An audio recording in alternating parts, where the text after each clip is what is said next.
Okay, welcome back everybody. We've finished up Module 2 and we're moving on to Module 3 now.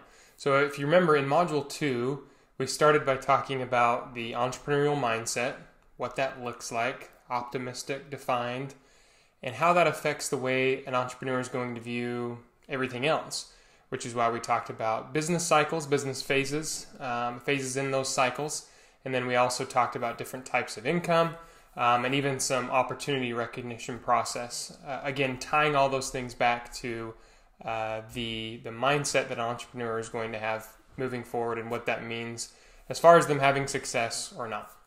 So today, we're going to talk a little bit about the entrepreneurial paths that you can take. And what I mean by paths is you can be a certain type of entrepreneur. And I think it's important to understand what those paths look like and what they are so that you can make an informed decision when you jump into entrepreneurship to say, hey, this is who I want to be, this is what I want to be, and this is the path I want to take, because it's going to help you save time and effort and work smart knowing that you're trying to pursue a certain opportunity or a certain type of entrepreneurial path. And we're going to cover that today as we go through these slides, and hopefully that helps you tie in the mindset we've discussed and how that relates to a certain path we might take, because it does affect what path you might take depending on what your mindset looks like. And so let's go ahead and jump in and we'll cover these different paths. So like I already mentioned, we're going to talk about the different types of businesses essentially. Now, when I say types, I don't mean, hey, are you going to open a fast food restaurant or window cleaning service? Not that kind of type. What I mean by type is the nature of your entrepreneurial path or your journey or your business. What will it look like? Do you want it to be more passive, hands-on in nature? Do you want it to be just a little side business? Do you want it to be everything you focus on and so you quit your job and your everything else to focus on the business? That's what I mean by the different type of business you're going to actually start. And so again, that's why I think it's really important you're informed about those types and understand what fits you best with your mindset, your personality, what you want to accomplish from entrepreneurship. Going through these things will help figure out what best suits you moving forward. And again, save you a lot of time, a lot of effort, be able to work smarter understanding what that path's going to be. Okay, so the first type of entrepreneurship, a type of entrepreneur we want to talk about today is what we call lifestyle entrepreneur. As you can see from the slide, a lifestyle entrepreneur is somebody that has the explicit goal of earning a certain amount of money so that they can live a certain lifestyle. And so that doesn't mean that they're worried about making the most money possible. What it does mean is they want to get the most money possible for the effort they're putting in so that they can then live a certain lifestyle. If you've ever seen or read about entrepreneurs that go out to Puerto Rico, for example, and they say, hey, I'm working from my laptop, living the lifestyle, enjoying the beach, doing these things, and only working a few hours a day, right? That's probably a little bit of a cliche example of a lifestyle entrepreneur, but that's really what it is. You want to be able to put in essentially the minimum amount of effort and work to get the most return of revenue and reward in your business so that you can live a certain lifestyle. Now, that doesn't necessarily mean, hey, we're on the beach as an entrepreneur. For me personally, this is the kind of entrepreneurship that I really like. But the reason I really like this is because I want to be able to spend as much time with family and people that I care about as possible. And sometimes that means that I can go to a kid's ball game or I can go do whatever thing that we need to do. So that ratio of work to revenue, which we'll see in the next slide, is really important to a lifestyle entrepreneur. Again, mainly focused on keeping a certain quality of life at a certain wealth level that satisfies what they want to do in their life. So is that going to look different for everybody, every entrepreneur that's a lifestyle entrepreneur? Yes. If you're a lifestyle entrepreneur and all you need is $50,000 a year to live the lifestyle you want, and it gives you the freedom, the time freedom, or whatever kind of freedom that you want, great. Maybe that's your thing. If you're a lifestyle entrepreneur that needs to be making $1 million a year, and that's going to provide the kind of lifestyle that you want in terms of your time and your effort, your work in your business, then obviously your business will have to be a little bit different than the $50,000 a year entrepreneur, right? Maybe a little more effort, a little more time, a little more work involved in doing that. But the whole idea is, as a lifestyle entrepreneur, you're going to put in the amount of work required to live at a certain level of wealth, which will give you the level of, or the kind of lifestyle that you want as an entrepreneur. Okay, so that's an introduction to lifestyle entrepreneur, and we're going to talk more about it. Okay, some common traits that come with lifestyle entrepreneurs are these things you see here on our slide. They usually aren't worried about building a really huge business. And the reason I say that is because to really build a massive business like your Facebooks and your Googles and your, these really, really big businesses, that's going to require all of your time, all of your effort, all of your focus. And there's really not a lifestyle component to that because you're committing everything to that kind of business when you're trying to build it big, massive, and you're going to have to do that for a period of time. Whereas a lifestyle entrepreneur, they say, okay, I want to come in and I'll put in work initially. I'll do the work initially and work hard at it and set up systems. But I'm not worried about creating a big multi-million-dollar massive business. What I am worried about is earning a certain amount of money with as little work or effort from my end as possible. Okay. Now, again, I don't want you to get confused as far as lifestyle entrepreneur and think, hey, a lifestyle entrepreneur is a lazy entrepreneur and somebody that doesn't want to do the work. That's not the case. What I think is an important distinguishing factor is that a lifestyle entrepreneur is somebody that wants to work really efficient and really smart. And when they do that, they can get the most return from their business while still being able to live the lifestyle and do the things that they want to do. Okay, so there's an important distinguishing factor there, that it's really not being lazy, it's working smart and efficient and getting the best return they can from their effort. They focus on what they need to in order to live a certain lifestyle, which we've already covered that a lot. And then I mentioned this in the last slide, that they focus on businesses that are going to have a high ratio of work to revenue. Okay. Now, what am I saying when I say higher ratio of work to revenue? It means the amount of work they put in gives them the highest return on revenue possible.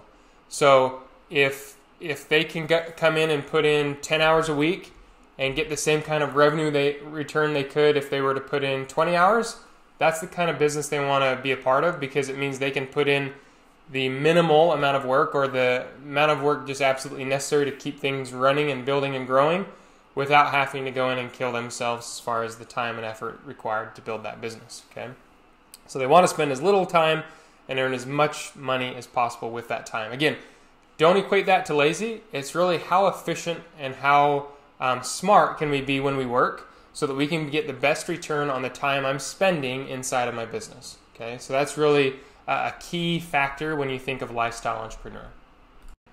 Okay, some of you may have heard of the book, The 4-Hour Workweek by Tim Ferriss. If you haven't, I highly recommend you read it. I think it's an incredible book for entrepreneurs, aspiring entrepreneurs to look at and read and figure out, okay, can I make this kind of entrepreneurship work in my life? Because really what Tim Ferriss is talking about in the book is a lifestyle entrepreneur, essentially. And he calls a lifestyle business a muse. And a muse is really just something that takes away the money aspect, the money worries in your life, and gives you the resources you need to focus on other things that are important to you. So think of, hey, I go and create a business that rather passively can create, $100,000 of income for me during the year, or $500,000 of income for me during the year. If that's the case, you start to eliminate a lot of the money worries and business worries and work worries, because that business is kind of satisfying those needs for you, which then allows you to focus on things that are most important to you or things that you're most interested in, and gives you kind of this lifestyle that Tim Ferriss talks about, this lifestyle that a lot of new young entrepreneurs are looking for. Now again, does this mean you're not going to do any work? Not at all. You're going to have to get in there and work really hard and establish your business in a certain niche so that it can sustain itself over time. But if you can create this muse, you can create this lifestyle business that's going to provide you with the things that you need so you can focus on other things and spend your time where you want to spend it. That's really the key to this lifestyle entrepreneur idea. And that's essentially all that Tim Ferriss talks about in this book, giving examples in his own life and other people's lives about how they made that happen. So very interesting book. I think it's a great read if you're interested in learning more about this topic specifically, and just kind of an inspiring read to help you feel like, hey, this is possible for me. This is one of the very first entrepreneur books I read years and years ago. That and Rich Dad Poor Dad really opened my eyes to the potential and the opportunity inside of entrepreneurship, especially if I didn't want to go and create a multi-million-dollar Facebook business or whatever, right? So really good opportunity reading that book and learning a little bit more about it. Okay, and finally, this is our last slide on lifestyle entrepreneurs, and then we'll move into a different pathway here. So a couple things. Lifestyle entrepreneurs are not interested in brand new markets or overly saturated markets. Now, why is that? Well, as a lifestyle entrepreneur, if you're coming into a brand new market or an overly saturated market, what is that going to do to your work revenue ratio? It's going to ramp the work side way, way, way, way up, because you're going to have to get really competitive, or you're going to have to get really innovative inside of a new market. And so it requires a lot of time and a lot of effort from you to be able to become successful in that kind of market. Okay. Now, like I said before, they're okay with spending a lot of time in the beginning, getting things established and working to kind of create a foundation for the business. But if it takes too long to start earning money, it really defeats the purpose of this lifestyle entrepreneur path.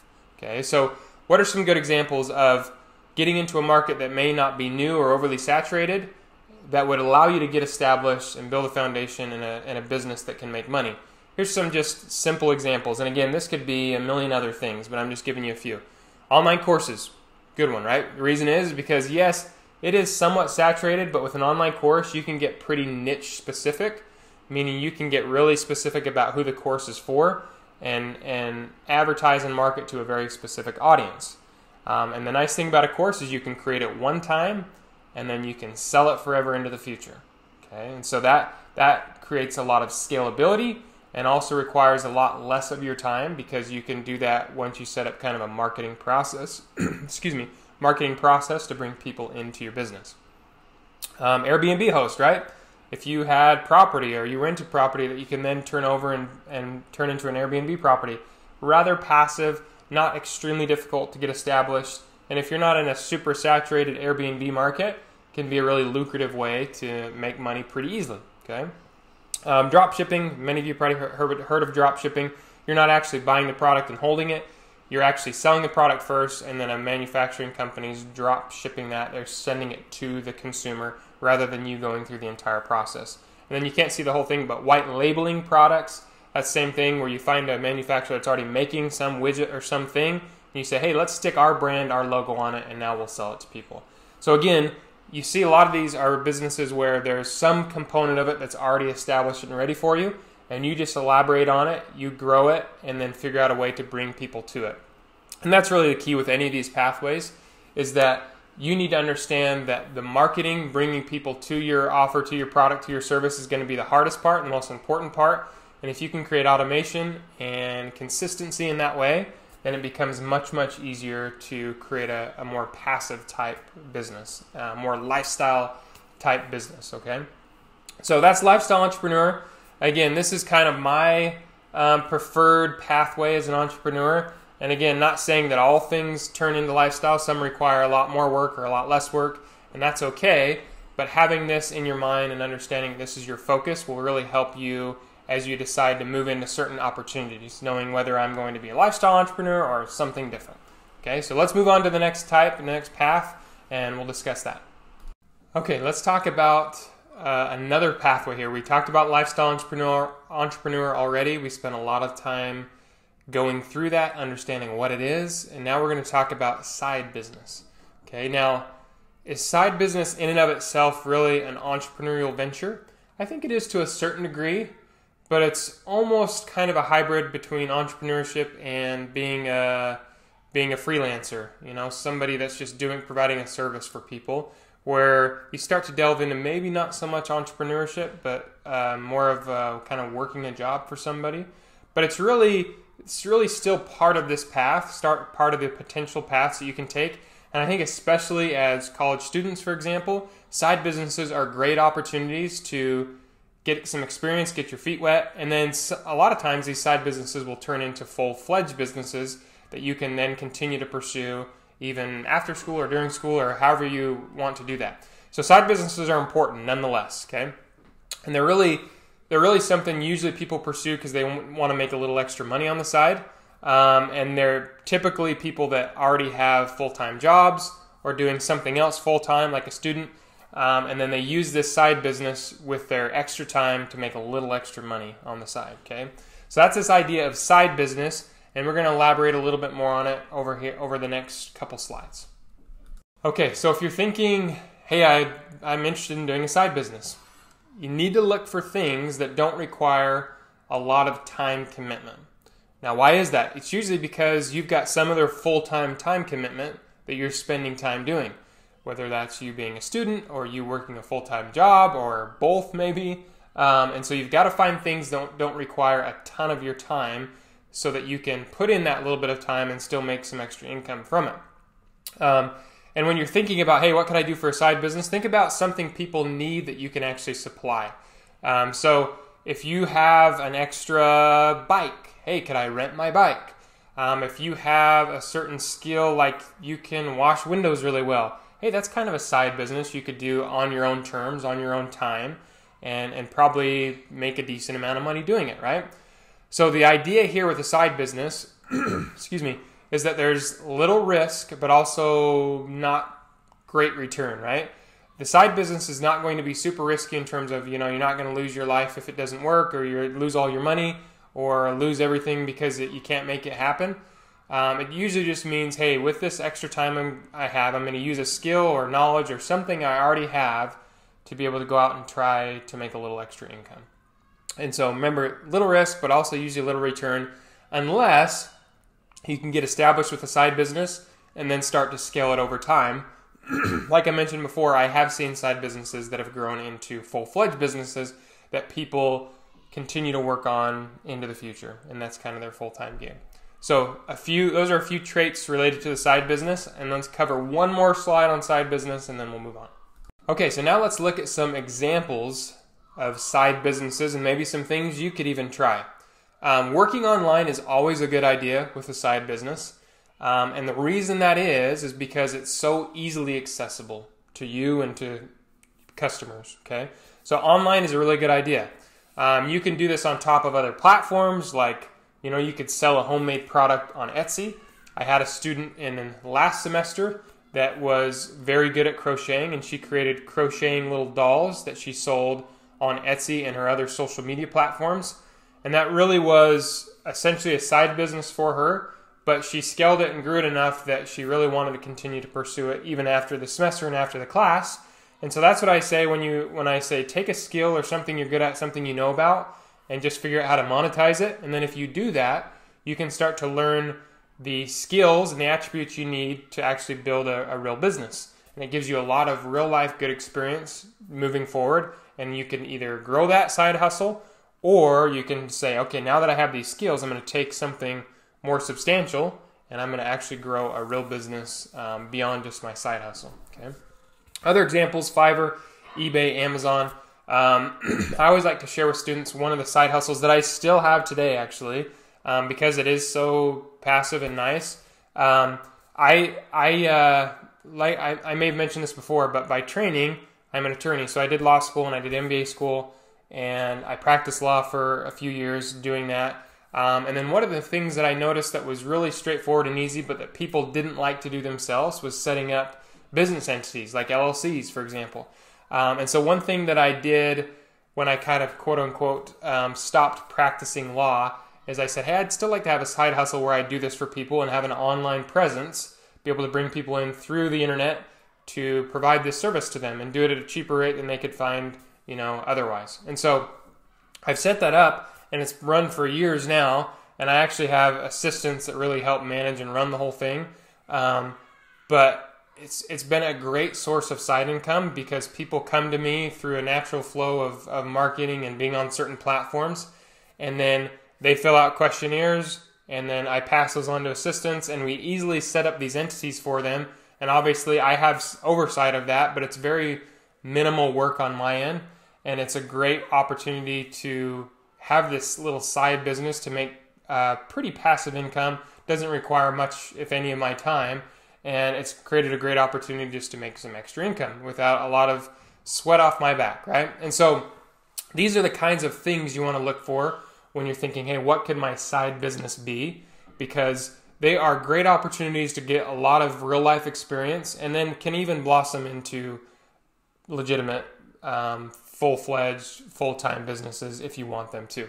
So that's side business. That's a pathway. So we've covered the lifestyle entrepreneur, and now we've covered side business, and now we're going to move into what we call startup founders, which is probably what we read about most in the news and the stories we hear in the news. So let's jump into that.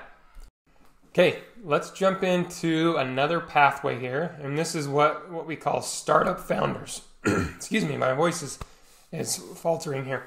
Startup founders, they're called that because they're people that want to found or find new businesses and devote all their time, all their risk, all their effort into them, and they want to create really big, large, substantial businesses like your Facebooks, your Googles, all your unicorn businesses that are billion-dollar valuation. This is the kind of thing you think about when we talk about startup founders. They want to create really big, massive business, okay? And so usually what that means is that they have really big ideas and big ambitions with what they're trying to pursue. Paul Graham from Y Combinator. Y Combinator is a startup incubator that brings in new businesses and helps them grow and scale in the early stages. And they've worked with a lot of significant, awesome businesses in the world. I think Airbnb they worked with when they initially started out, and a variety of others that have turned into big, massive billion-dollar businesses. And he defined it as a startup is any business that's designed to grow as fast as possible. So any business that's designed to grow as fast as possible. And so when you're a startup founder, you're getting in saying, hey, I want to build this thing into something massive. I'm going to devote all my time, my energy, my money. I'm going to put up a lot of risk. I'm going to be okay with a lot of risk associated with that, because if it doesn't work, I'm going to lose everything. That's the kind of mentality you have as a startup founder. And this is a great opportunity if you feel like, hey, we've got an idea that's going to be huge and going to be impactful in the world, and you believe in it, and it's going to, you can put in the work and the effort to do it, and you're willing to risk the time and the money and all those other things. Great. That's startup founders for you. But just know that there's risk involved, and that will require all your time, all your attention, all your effort. And so you're not going to have that lifestyle balance that you would have as a lifestyle entrepreneur, at least not initially, at least not for the first several years as you grow this massive business. But it can be great return. Okay, so let's move on to the next slide. Okay, so kind of an equation for startup founders, for startup businesses. Usually it's a big idea, plus big ambition, plus big risk, with the potential of equaling a big reward, okay? So when I say big idea, you think of Facebook, for example. That was one of the early social media platforms, and I think Zuckerberg probably had really big ideas for what it could be and what it could become. And so he spent all of his time, all of his effort, all of his money, took a lot of risk, and what happened? Huge, big reward, right? But you should know that most startup founders like this, that commit this time, this effort, this money, most of them probably do not succeed, unfortunately, or at least not to the level that they would have hoped, right? Where you're a billion-dollar company and you're sold on the stock exchange and you're, got a big, giant, fat bank account, right? But just know that the startup is going to require 100% of your effort. There's not going to be time for usually social things or family or friends or whatever else you're involved in or interested in. This is going to take all of your time and attention day in, day out, night in, night out, working to try and make that happen. So like I already mentioned, you have to devote everything towards the startup. They are very risky, but the potential reward could be worth it. I always think of Ryan Smith. If you've heard of Qualtrics, the tech company here in Utah, up in northern Utah, Ryan Smith was one of the original 3 founders of that company. And same thing, big risk, but also potential for big reward. They devoted all their time, their energy for years and years and years building that business. So big that they were preparing to do an initial public offering that would be sold on the stock exchange. And then right before that happened, SAP, which is a large European-based company, they came and they bought Qualtrics. And I think they bought Qualtrics for $8 or $9 billion with a B, $8 or $9 billion. And Ryan Smith and his brother and his father, who were all founders in the company, became billionaires, right? I mean, they have lots of money in their pocket. And if you follow the Utah Jazz, which I do, if you don't know that about me, I'm a huge Utah Jazz fan. Ryan Smith is now the new majority owner of the Utah Jazz, taking some of that money that he made from selling the business. So hey, let's go buy the Jazz for $1.6 billion or whatever it was, right? And so these are the kind of, I mean, that's what I think of when I think of startup founders, people that have created massive unicorn businesses because they've devoted all their time, all their attention, all their efforts to that over years of time, okay? But again, very risky, but potential reward can be super high. Now, the fun thing about a startup is it is really exciting and challenging and can make you lots of money, but just know that it's a really bumpy journey, up and down, up and down. Is it going to work today? Are we going to be in business tomorrow? And then it may look like, hey, we're going to be $1 billion business, and then tomorrow we're only a $100,000 business, you know? So you have to be okay with the ups and downs and the risk involved with doing a startup and building a startup, because it is pretty significant, and you have to be okay with just living that lifestyle, okay? But it is very exciting, very fun, and these are kind of the sexy stories that you hear about in the media. Your Zuckerbergs, your $1 billion valuation companies that have started from their dorm room and then built them up to something massive, right? The media likes these kinds of stories because they are sexier, they're funner, they're more fun to tell, and a little more eye-catching than maybe a lifestyle entrepreneur, okay? So those are startup founders. We'll stop there as far as startup founders, and we'll move on to our other one, which is going to be social entrepreneurs. Okay, let's talk about social entrepreneurs. Really, social entrepreneurs are still entrepreneurs. They're still building a business, doing something new, just like any of the other entrepreneurs we talked about. But social entrepreneurs are focused on producing benefits for the common good of society, of their community, of everyone in general. And they oftentimes have very similar goals with a nonprofit organization. And so they have a specific good they're trying to do in their community or in their space, in their world. But they're also making some money as well.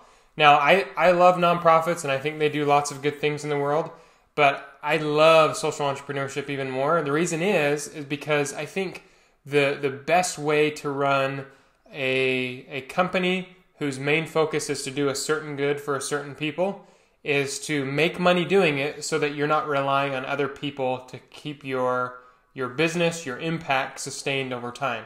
If your business can make its own money and continue to sustain itself, then you'll be able to do the good and make the impact you want all the time. You won't have to worry about donors and about people liking who you are and giving you money so you can sustain whatever business you're trying to run.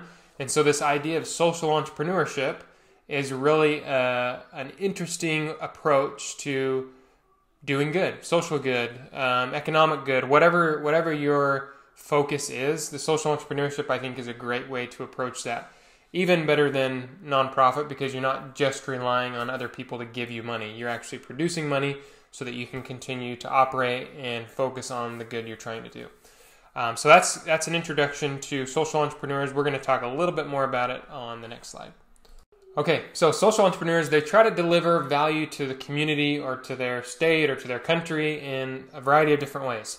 They could donate money, they could build systems that benefit other people and then reinvest that money. It could be a variety of different ways they approach that, but the whole key is that their main focus is doing some sort of good, whatever that focus happens to be for that particular entrepreneur or that business. And so just because you're a social entrepreneur doesn't mean you can't donate money. It doesn't mean you can't build systems and create opportunity for people. You can do all those things and do it while you're still making money to keep your business afloat and doing the good that you're focused on doing. Okay, some of you may have heard of a B corporation. I'm trying to think of a company you've seen that on. I think on Chobani yogurt, maybe. If you look on the Chobani yogurt cups, I think it says that they're B corporation. And essentially a B corporation is a corporation that recognizes that you have to make a profit, but you also have to deliver some sort of value to the community. So a company like Chobani, there's some supplements that I take that have the B Corporation logo on it. In fact, I'm going to pause this video for a second and I'm going to grab that bottle and I'm going to show you what it looks like. Okay, so I've got this here. This is just a supplement that I take. Let's see, let me make sure I can get it in the video. So you can see here at the bottom, it says B Corporation, right? And so the reason they do that is to indicate that their overarching goal of the company is to do good for a specific purpose, okay? They have a specific purpose, a specific people they're trying to serve, but obviously they're also still making money, okay? So this B Corporation is kind of a perfect example of what social entrepreneurship is. And you can see a couple of my examples here, an app that helps people apply for scholarships, where again, you can make money doing that because maybe they have to pay for a subscription or pay for your services, but that you're still trying to do good for students that are trying to get into college and gain scholarships, etc. You can charge a fee, which is going to create a profit, but it would also benefit the students who get the scholarships, right? And that's the whole idea behind social entrepreneurs, is that you have a specific group of people, community, place that you're trying to serve, and you do that really well while also still making money to sustain your business and sustain your company so that you can continue to do good into the future. Okay, so like I mentioned before, the challenge with nonprofits is that they're constantly trying to get more money to do their charitable thing, right? And when you donate to them, what we've found out a lot of times is that most of that money goes to keep the company functioning and not to the actual end result that you're donating for. And so that's, again, why I love this idea of social entrepreneurship, because you can go and sustain yourself, sustain your vision of doing good for whatever people or community you're trying to serve, while still making money and creating a legitimate functioning business, okay? So that's this idea of social entrepreneurship. And just to kind of recap all the things we've discussed today, we've gone through, first and foremost, a lifestyle entrepreneur, making a certain amount of money to live a certain lifestyle. We talked about a side business or a side hustle, where you're using your extra time to make a little extra income. And then we talked about startup founders. This is where you're devoting all your time, all your attention, everything that you have into this business, and high risk, but also high reward if you make it work. But it does require all of your time. And then finally, social entrepreneurship, right? Where we have a specific good we're trying to do in the community or for a group of people. And we do that in a way that we can still build a sustainable business so that we can continue to operate and serve the people or community that we're trying to serve, okay? So those are a few different pathways in entrepreneurship. And again, I think the reason it's important to understand those is because as you jump into entrepreneurship, whether during this class or otherwise, it's important to understand what options are available to you. Do you want to be a lifestyle entrepreneur? Do you want to just have a side hustle or a side business? Or do you want to do something else? Startup, social. Understanding what those options are will help you make the kind of decisions that will save you time, effort, and energy. And I think that's key to becoming a really good entrepreneur in whatever facet you choose to do that in.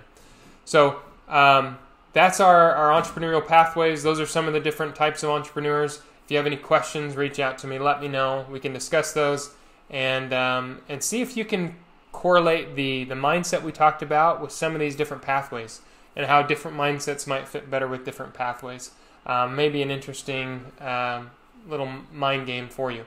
So that's our lecture here. Let me know if you have questions. Otherwise, we'll move on to the next one and see you then.